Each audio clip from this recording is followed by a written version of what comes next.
The case of this patient, who presents very substantial composite resin on one molar, is at the limit of the indications for the direct technique. However, for financial reasons, this patient would prefer to avoid an indirect restoration.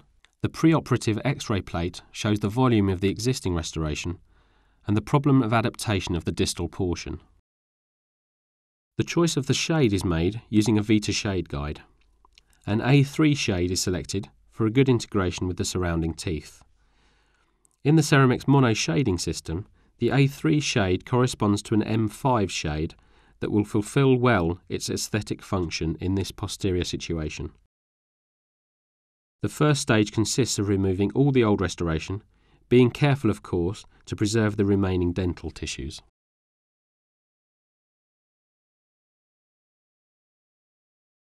A pear-shaped burr, reference 830, is chosen for the purpose, and we proceed progressively, starting from the centre of the restoration and moving then to the edges.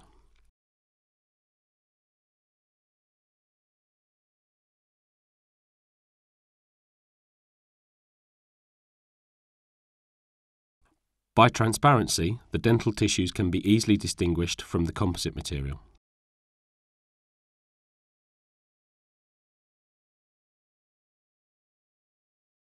The thickness of the remaining dental tissue is very thin at the distolingual cusp, and it is already clear to us that it will need replacement.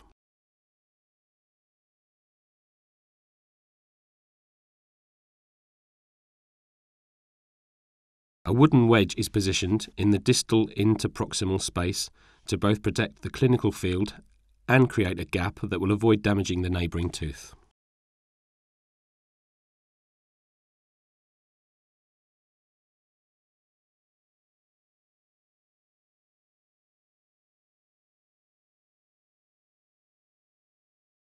The whole of the composite is removed at the proximal face.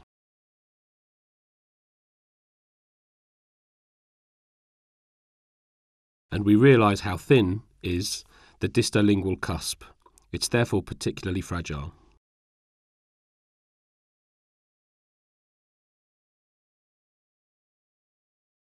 There is still some old composite in the deep part of the restoration, and we can see the secondary decay at the cervical level.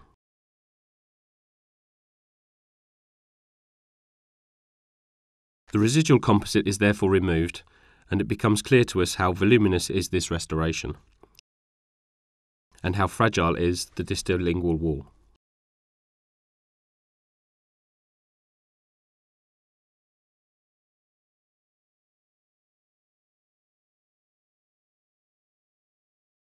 The wall will therefore be prepared, and the burr will let it burst into pieces.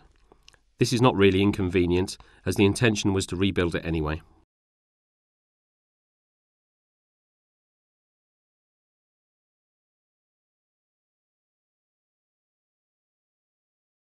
We remove the whole carious lesion, all the decayed dentine, with a round burr mounted on contra-angled handpiece at low speed.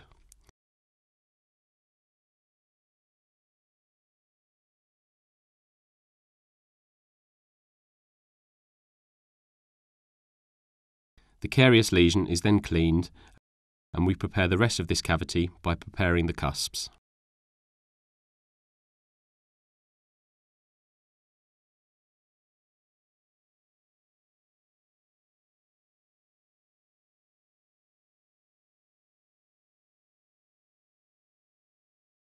It is therefore clear to us that we will have difficulty in restoring a satisfactory contact point in this zone, but that it will be a determining factor in the functional integration of the restoration.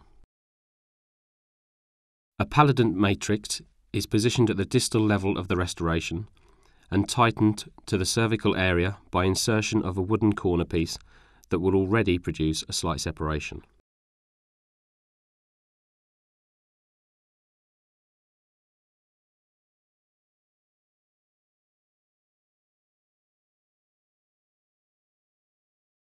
The advantage of using the wooden wedge is that, if it remains in place long enough, the gap will be made progressively. This is always of interest at posterior sectors to obtain a good contact point.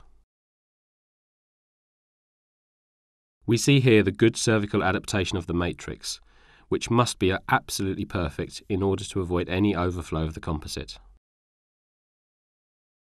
The adhesive system we use here is Zeno-3, a single-step self-etching adhesive, which is of particular interest for posteriors as it minimises the risk of post-operative sensitivity. With this type of system, in fact, all the dentine that will be demineralised by the acid polymer will simultaneously be impregnated, as it is impregnated by the same monomer, which will be photopolymerised before placement of the composite occurs. We are looking at a 2-bottle system. 1 drop from each bottle is placed inside the small mixing device.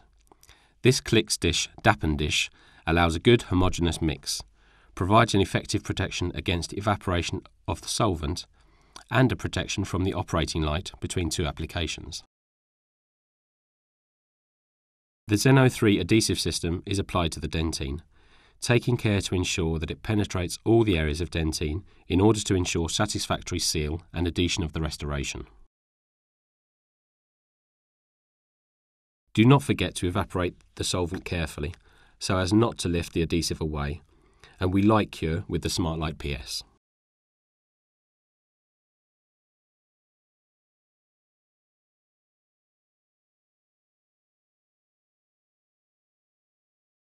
Here, the first layer of the Universal Flowable Restorative X-Flow of opaque A3 shade is used to mask the brownish reactional dentine at the bottom of the cavity.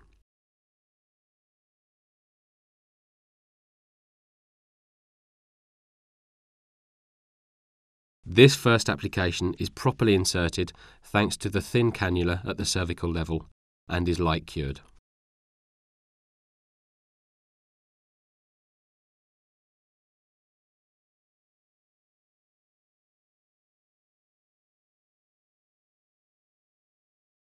A second layer of X-Flow will then mask all the distinctively coloured dentine.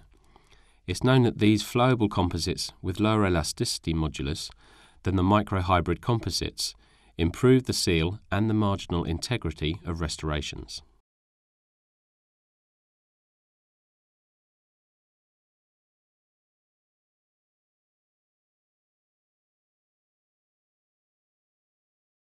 Here is the M5 shade of Ceram-X Mono Nano Ceramic Restorative.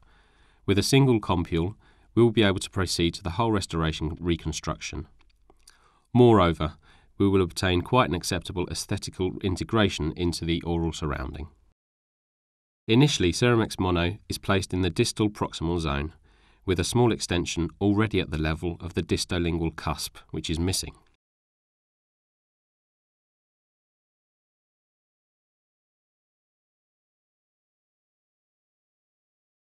A second layer will allow reconstruction of the lingual wall, beginning with its distal portion. It also helps create the first outlines of the occlusal surface.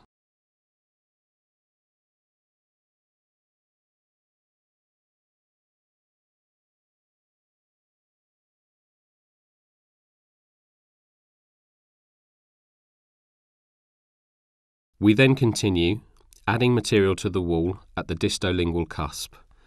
Note that care is taken at this stage not to place any restorative material at the distal proximal contact point.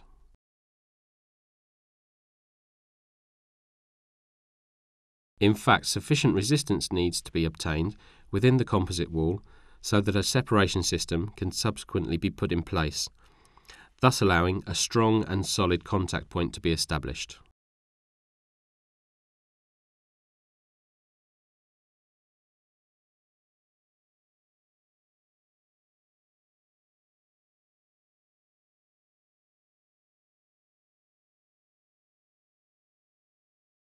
We place a last layer of Ceram-X Mono at the base of the cavity.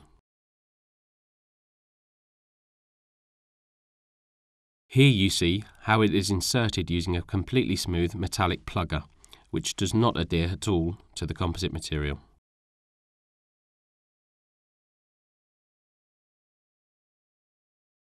We then position the separation system, which consists of the Palladent matrices and a bitene separation ring. The distal position interferes